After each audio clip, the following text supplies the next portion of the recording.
Welcome to the Couple-preneurs Show, helping couples in business develop structure and strategies that nurture the balance between business and home, bringing you interviews and insights to give you the secret sauce of power couples. Here are your hosts, Oscar and Kiya Frazier.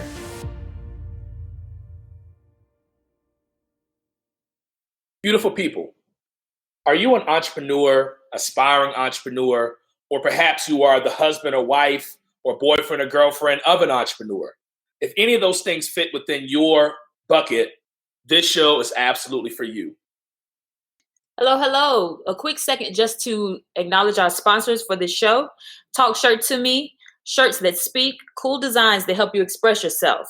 You can find them at talkshirttome.com. It's spelled exactly how it sounds. And Carolina Runners, a family-owned trucking company. If you're an owner-operator looking for an authority, check them out. You can find them at carolina-runners.com. Again, that's carolina-runners.com. Excellent. So today we actually have some special guests, and it's actually nobody at all, because you're going to be listening to myself and Kiya telling you a little bit about our story and how we got into entrepreneurship and some of our ups and downs. But before we do that, Kiya, where the hell did we even get started at? How did we start this conversation? I think we take them back to the beginning. You know what? Shit. Okay. A good place to start would be the engagement. Okay, let's do it. Let's start there. So I almost ruined the engagement party. It was supposed to be a surprise birthday/engagement party. Oscar had set it all up, got my family and my friends there, and I was having a girl moment, a woman moment, and I couldn't find anything to put on. I couldn't get my hair right. My makeup was looking crazy. And I was literally at the verge of just saying, you know what, just call it all off. I'm not going. So what I thought it was just us going to have dinner for my birthday. That's what I initially thought it was. And so Oscar's, outside the door, like, Kiya, come on, we have a reservation. Let's go. And I'm just like, I don't like the way this fits. And I feel like a sloth. And, I said sloth. But I just felt terrible. I didn't feel, nice and sexy and pretty. Like, women like to feel when they're going out. So that caused a little bit of friction. We get into the car. We had a little bit of an argument. And then I had to remind myself, hey, Oscar's trying to do something nice for you. Calm down. So, I'm feeling a little frustrated when we get to the restaurant, walk in the door, and everybody jumps out. Surprise! It just blows me away. And I think all of that frustration and everything just kind of went out the door from that point on. And we were in there, we were having a good time, having some drinks and talking. And we're just about to get taken back to sit down at the table for dinner. And Oscar walks up and gets on one knee and proposes. And I cried. I ugly cried, actually. It was a very nasty, ugly cry. But it was tears of joy and happiness. And, fast forward to January of 2012, because our engagement didn't last long. It was a 6-month engagement. Yeah. And now, you know what? Now that I think back, you had brought that up when we were in the bathroom at one point. Yeah. My whole thing was, if we're going to get married, I didn't, and I still don't really look at, at the word fiance as like a title. That's like a transition. Yeah. Right. So I didn't want to say, well, the next step from, being boyfriend and girlfriend is now we're fiancés and we do that for a year, 2, 3, 4, 5 years. It was more so like, would you want to get married? Yeah. And so, it was a 6 months turnaround kind of scenario. Kudos to you, because that completely went over my head. I didn't even know that was in prep for what you had planned. But, okay. So fast forward, we're in January of 2012. We got married. Couple of days back from our honeymoon, I get a phone call from my boss and from HR. And I'm being told that I'm being let go, which was a devastating blow for me. We had these great plans already in place. We, had this dual income coming into the household, and, we were entrepreneurs at heart, but, we had those corporate jobs. Yeah. And just like most people that are probably listening to this, if you think back to when you first started your business, or if you're still on that journey right now to starting your business, like that trajectory is one, is difficult, but most importantly, most people are going to still be in a full-time corporate job, and they're trying to do both that business or that dream, and that's exactly where we were. And so, I mean, it was a lot of times when we did have everything mapped out. I mean, I think then we already wrote like a business plan for like this restaurant, which we'll probably talk about in a little while. And then we had already had all these great ideas. In fact, we even planned how many kids we were going to have and when we were going to have them. So all this stuff was happening. And then less than 48 hours from getting back from honeymoon, Kiya got fired. You know, and it was devastating. I remember sitting inside the living room, you know, just looking at each other like, okay, what do we do now? Right? There's these feelings of being scared and being nervous and being devastated, all wrapped up into one bubble, you know, and we're sitting there and we're talking through it. And we came to the conclusion that, I could go get another corporate job, but why not use this as an opportunity to start building the business that we have been dreaming about? And I think that a lot of people, well, let me speak from the male side, right? We had just gotten married, and in my mind, as the quote unquote, and yes, I'm using the air quotes, even though you all can't see me, you know, most men are taught to be the protector, the provider, etc. Right? So when you told me that you had just gotten let go, I had to put on this manly face of like, well, this is just all we have to do now, is get started on the business. But on the backside of that was pure fear, you know, going away and having to kind of shed a few tears, because now it's like, what do we do now? What about all of the plans, right? And so again, I mean, this show is not designed for when the star, moon, and sun all aligns and everything happens perfectly. That's just not reality in entrepreneurship, right? So we kind of initially got thrown into it, right? I mean, when Kiya, when you got let go, you know, we had to make a decision. Were you going to go back into corporate, or were you going to go ahead and start a business? And I still remember the first business plan that we actually charged someone for. Remember we sat in the living room. We didn't even know how much we were going to charge. We didn't know. We had no idea. And we really didn't even know what type of quote unquote consulting we were going to be doing. I mean, it was literally like trial by fire. It was like, let's get in there. Let's see what we can do. Let's try to make something happen. Now, on the backside of this, you know, at my corporate space at that time, I had just landed a large contract with the well-known bank in the Charlotte, North Carolina area, and you know, I was waiting on getting some of the residuals. Right, so you're waiting on those checks to come in for some of the larger checks that we wanted to at that time we actually needed. We needed the money at that time, and so. As Kiya was building in demand, I started getting some good checks coming in. Luckily, all those checks did clear. So we started saving up some money. But, you know, in addition to that, one of the problems that I think I was facing was trying to manage my household the same way that I manage programs and projects and portfolios. And I remember how difficult it was. That was a hard time at that point, because it was kind of like, wait a minute, you know, how do you separate the two, right? How do you separate the business and, you know, having your husband kind of, you know, coming down on you for forgetting to do something or forgetting to file this paperwork or, you know, those type of things, and then roll over into the intimacy part of being married.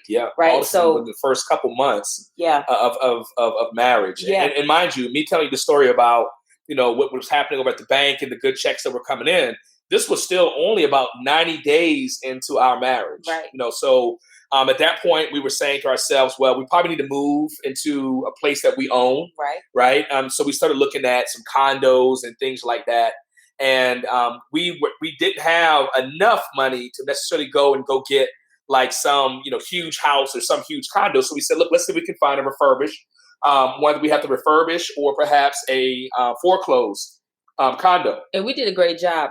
I just want to a shout out to us for what we did with that condo that we found. Oh yeah, when we first moved in, the kitchen was red kitchen, black cabinets, I think it was. And then the bathroom was like a Cookie Monster Smurf kind of bluish white thing going on in the bathroom. So we we really made it our own. Yeah.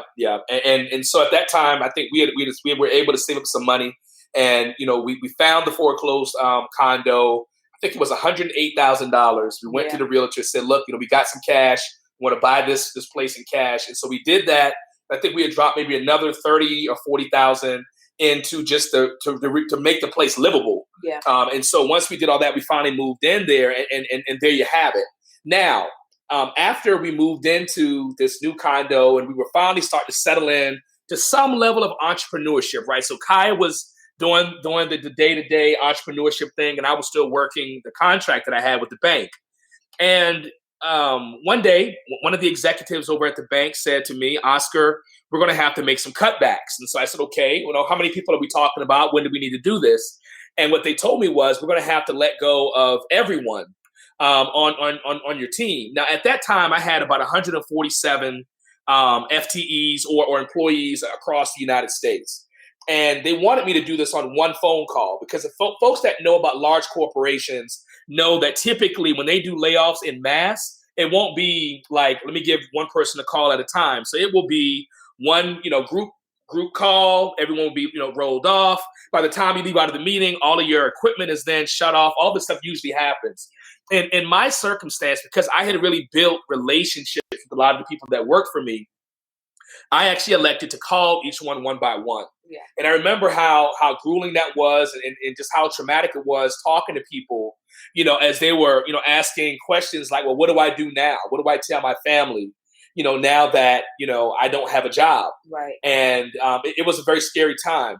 Now, the next day, or maybe this was maybe 2 days later, it was 2 days. It was like 2 days after I let the last person go. I then got a call into the office, and I was let go. They told me, "Thank you for your time. God bless you. Good night." Yeah. And I was up out of there. And I remember calling Kiya. And as I walked back into my office to start packing up all my shit, I say to Kiya, "Kiya, are you ready to do this full time, or this entrepreneurial thing full time?" Yeah. And she said yes. And I think she knew, but by the sound of my voice, "Come pick me up. I just got let go." Yeah. And all of this happened within the first 90 days or so of being married. But I would go out on a limb and say that afternoon was one of the most life-changing afternoons for the both of us. Yeah. And I think once we really sat down and we talked about what had just happened, over the last 9 months, and we really kind of discussed what we wanted to do. We started getting very transparent at that point with each other. Yeah. And I think that is what determined that we were not going to go and try to seek out corporate jobs. We were going to make this thing work, and we were by any means necessary, and we committed to it. We took that leap and we committed. Absolutely did. And I remember, as this journey continued to grow and to kind of morph, we started to figure each other out a little bit more, right? Because we started understanding that, okay, Oscar, you cannot manage the house the same way that you manage projects, right? And Kiya started realizing that there were things that she had to do to change and to morph and to grow into these entrepreneurs. And so when we got our first contract as just entrepreneurs, right? And that was when we were looking at some of the staffing stuff. So those that don't know, our background, came from essentially the federal space. Yes. We both were in program project management. Kiya was heavy on the business development, proposal writing, and marketing side of the house. Yeah. And when we were first doing our consulting, we were just doing little odd jobs, little small proposals here, business plans here, etc. But when we landed the first big one, I remember that feeling. I remember what that felt like. And what it was a staffing opportunity with some federal agencies that are highly classified. And we were able to land that. And it was with another we were a subcontractor to a very large consulting firm in the DC area. And that was kind of what kind of catapulted us to realizing that we had made the right decision. Right. It gave us more confidence. It kind of boosted us to know that, okay, we can do this. Absolutely. Yeah. And we didn't turn back from that point. I think there was that nervousness of not really knowing. It was just me and you and two laptops, and we were just like, okay, we've landed this contract. Oh my God, what now? Hell, in the beginning, it was one laptop. Yeah. I don't know if you remember. Yeah, you only had one, and it was an old laptop at that. That the power cord barely worked on it, so the thing it was shut off on it sometimes. Yeah. So that was the stuff we were going through to try to build this business. Talk about nitty gritty. Oh man. Yeah, you give us a couple of cocktails, we probably could tell you a whole lot more stories. Yes. But so kind of fast forwarding, right? So at that point, we were kind of smooth sailing. Things were working out pretty good with the business, but our relationship was up and down, right? It was a lot of up and downs because we had gotten so ingrained in trying to build a business, trying to survive. Because again, in our scenario, we kind of got thrusted into this, right? We knew we wanted to do entrepreneurship eventually, but we never knew it was going to happen this quickly in the way that it did. And if you think about most of the people that are highly successful, they tend to have a jump story or a push story, right? Where it's like something happened and I had no choice. Right. I was down to my last $7.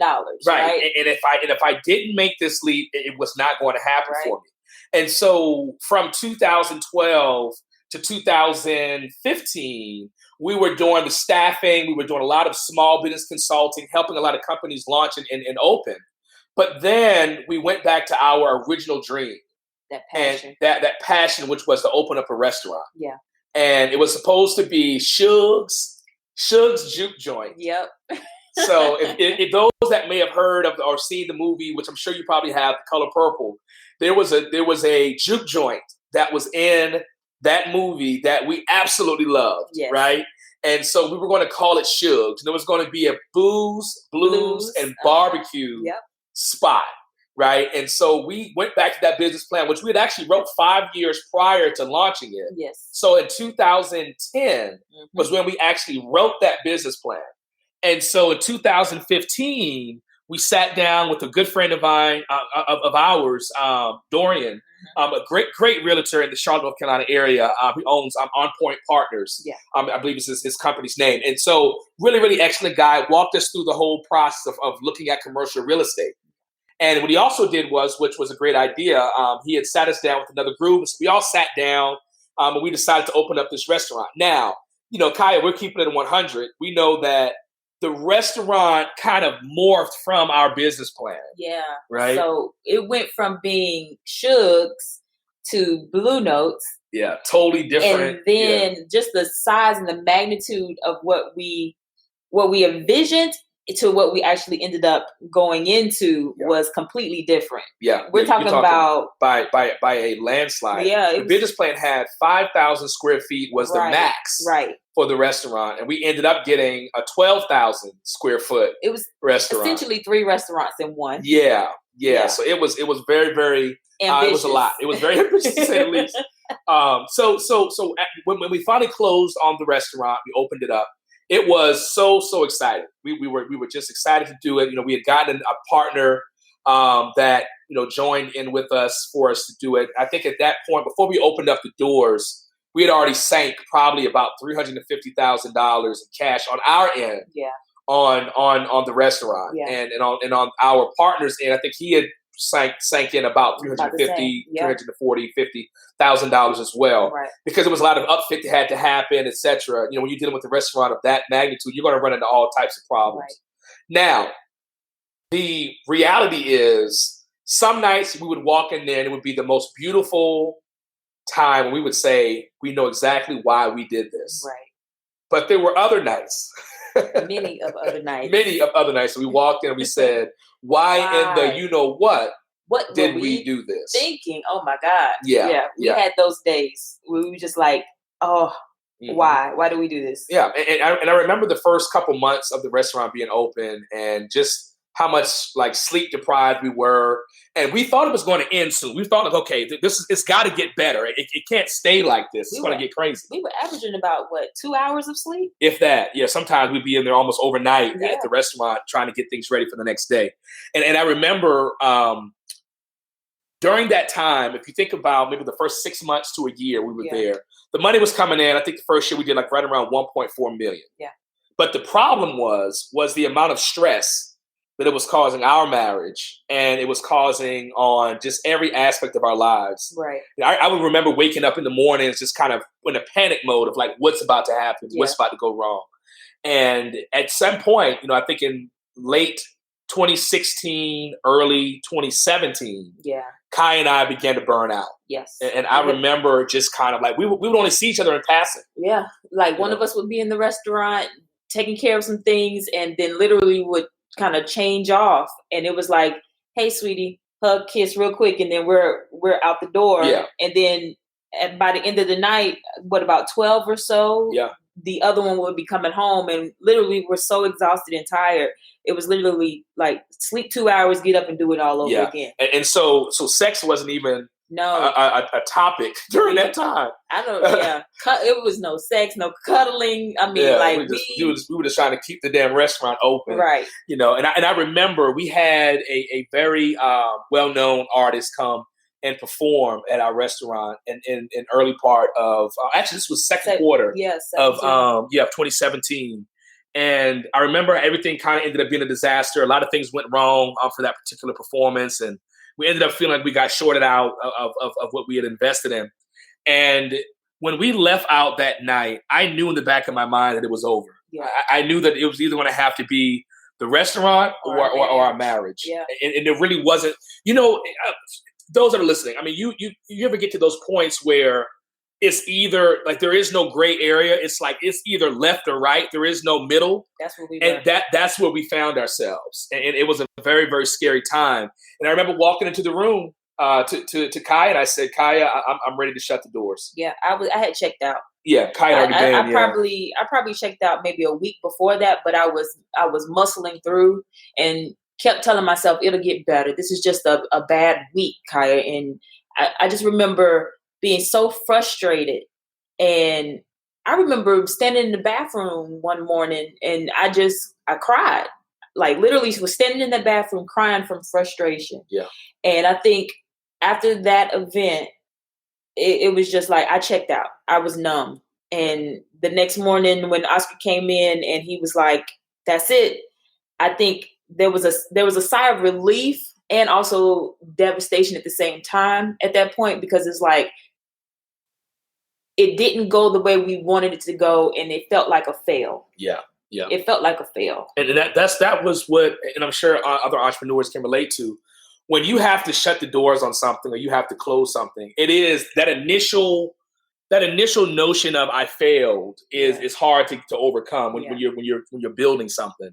But I also will say this: when we turned in those keys, that was the most fulfilling time as well. It was. Because it felt like we were getting ourselves back. Yes. And so sometimes failure is actually a good thing, right? Where it's like, okay, I'm moving on from this. It's time for me to go do something else, and knowing when to kind of pull the plug on things. And I'll say in those weeks following us handing over the keys, not only did we start to get our health back, we started to get our marriage back. We started working on ourselves to make sure that we were being the best people that we could be for each other. But I think we also came to the realization that was the hardest thing that we have ever done. And we started looking at the nuggets of success and the positive things that we learned through that experience. Yeah. And then it was like, shoot, we can build anything at this point. Exactly. We got that confidence boost, like, yo, we can build any business that we set our minds to at this point. Precisely it, man. And I remember after we shut the doors, we started looking at Charlotte and was saying, well, have we already outgrown Charlotte? Yeah. And then we decided to let's go ahead and make a move. And I remember just moving to Atlanta, where we are now, was something that kind of happened on a whim as well. It was we outgrew Charlotte. Yeah. We didn't want to move back to DC because DC was like the federal space. We kind of wanted to, and it was very, very expensive in DC. Yeah. I mean, when we were there, we were living in Crystal City. And when we closed the restaurant, we essentially were down to very little. We had burned. I mean, I'd say in the very beginning, we had spent over $350,000. Right. And by the time we closed the doors, we probably had sank well over $1 million into Blue Notes. Yeah. So we said, look, it's time to sell our house. Because, there's a lot of stuff we didn't tell you, right? Which, again, over a cocktail, we can tell you more. But, when we were in the condo, we had bought a house. and the house is beautiful home in the close to Harrisburg area, right outside of Charlotte. And we decided to sell the house. Yeah. And we weren't sure if it was going to sell or not. But in the second day that it was on the market, someone gave us the offer for the asking price. Right. And so then we said, oh, holy shit, this is real. Yeah. Are we really moving to Atlanta? Yeah. And I remember when we moved to Atlanta, we only had maybe only a couple $1,000s left. So we had gone from a dual income to losing both of those incomes, Yep. to building back up, Yep. and being where we could do just about anything we wanted to do. Yep. And then we put all of that into a dream of ours and lost it, and now here we are at this point where we are actually the happiest that we've been in a long time. Yeah. But we have to rebuild. Exactly. Yeah. And in 2017, we did just that. Yeah. We came to Atlanta with only a couple $1,000s left. And unfortunately, the apartment that we moved into, they'd messed up our contract. So, the couple $1,000s that we did have, they hit us with an additional fee to have to move in the day we moved in. So we didn't even have enough money to move into the apartment. And I remember calling my sister, who I love to death, Lanice Kiya Frazier, and she, I had to borrow money. Yeah. I had to say, Kiya, I need $1,800 right now, or we're going to have to sleep in this U-Haul that we had drove down. We moved everything down thinking we were moving in. Yeah. And luckily she had it, and she was able to get it to me through Western Union or something like that. And I went and picked up the money, paid the apartment, and we were able to move in. And when we got here, it was like we had this determination that we were never going to let this happen us again, ever again. We were never going to lose all of our money. We were going to be smart investors, smart entrepreneurs, and that's exactly what we've done. Yeah. And now our company is thriving. We are in the global crisis management space, still in the federal space as well, but we have a plethora of other entrepreneurial paths that we're on. We're in the trucking industry. We also have a clothing line. So there's a lot of things that we do, but our passion really lies in what we're talking to you all about today. Yeah. And that's in helping other couplepreneurs and or aspiring couplepreneurs find their way. That's it. Right?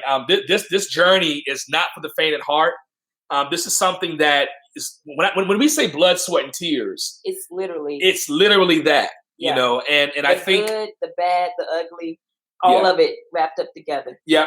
And as we get other guests on the show, this is the kind of stories that we want to be able to talk to you about. We're not interested in the fluffy stuff, because that's just not how it happens. Entrepreneurs are not quote unquote born and all these kind of fancy things that you see sometimes. It's something that you have to grow into. Yeah. It's something that over time, through obstacles, you're going to kind of, what's going to happen is you kind of wake up and you just start realizing that, holy shit, I'm successful. Yeah. When you're really heads down trying to build your path and trying to build your business, it doesn't happen where, okay, first quarter, I'm going to hit these numbers, second quarter, third. It's kind of like I'm running. And then when you look up, all of a sudden it's like, whoa, this is happening. I've arrived. Yeah. And that's the point we want to be able to get to as we talk to other entrepreneurs. Cannot wait to talk to more people about this. We really appreciate you all enduring us as we talk to you a little bit about our story. There's a lot more nuggets and things that, we didn't even talk about our book that we wrote in 2014, which we'll get to. But the whole purpose is to teach balance, right? Teach balance between being an entrepreneur and grinding, and also relationships, how to balance that all out and bring it full circle. Absolutely. So if you've got a story to tell, entrepreneur, aspiring entrepreneur, supporting, wife or husband of an entrepreneur, we want to hear your story. Cannot wait to talk to you guys soon. Tune in. You've been listening to the Couple-preneurs Show. To learn more about the resources mentioned on today's show or listen to past episodes, visit www.kothoughtleaders.com.